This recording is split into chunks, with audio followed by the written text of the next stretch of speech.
আপোনালোকে নিশ্চয় গম পাইছে শিৱসাগৰ জিলা প্ৰশাসনৰ সকলো কৰ্মচাৰী আৰু সকলো ইয়াতে কৰ্মচাৰী হওক বিষয়া হওক সকলোৱে আজি প্ৰতিবাদ সাব্যস্ত কৰিছে, ক'লা ড্ৰেছ পৰিধান কৰিছে।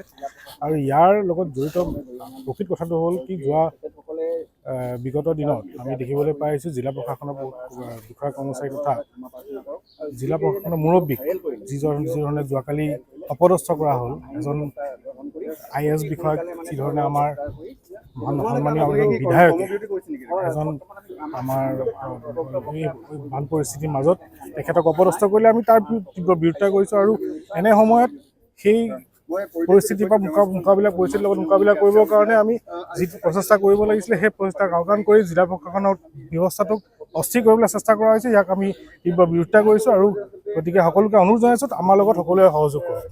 এতিয়া আমি আলোচনা কৰিবলৈ এতিয়া জাষ্ট আগবাঢ়িছোঁ। আমাৰ আলোচনাৰ পিছত আমাৰ সম্পূৰ্ণ আমাৰ কাৰণ চেণ্ট্ৰেল কমিটি, গোটেই অসমৰে চেণ্ট্ৰেল কমিটিয়ে এইখিনি আমাৰ কালি ৰাতি আমাৰ লগত আলোচনা কৰি আছে। তেখেতসকলে আমাক প্ৰথমে ডিচিশ্যন শিৱসাগৰ ডিষ্ট্ৰিক্টত ল'বলৈ কৈছে। যদি শিৱসাগৰ ডিষ্ট্ৰিক্টত নহয়, তেতিয়া ভৱিষ্যতে যিখিনি আৰু কাৰ্যপন্থা কৰিবলগীয়া আছে আমাৰ অন্য ডিষ্ট্ৰিক্টবিলাকতো আমি সেইটো কথা আলোচনা কৰিম।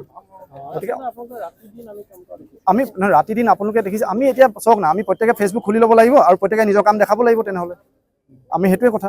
গতিকে আমি কাৰো এগেইনষ্টত নাই যোৱা, আমি ব্যৱহাৰৰ এগেইনষ্টত গৈছোঁ। আমি ল'ৰা ছোৱালীক কাইলৈ কি শিক্ষা দিম, আমি কি শিক্ষা দিম? শিক্ষা গ্ৰহণ কৰি আমি মানুহক বেয়া ব্যৱহাৰ কৰিবলৈ শিকাম নে কি শিক্ষা দিম?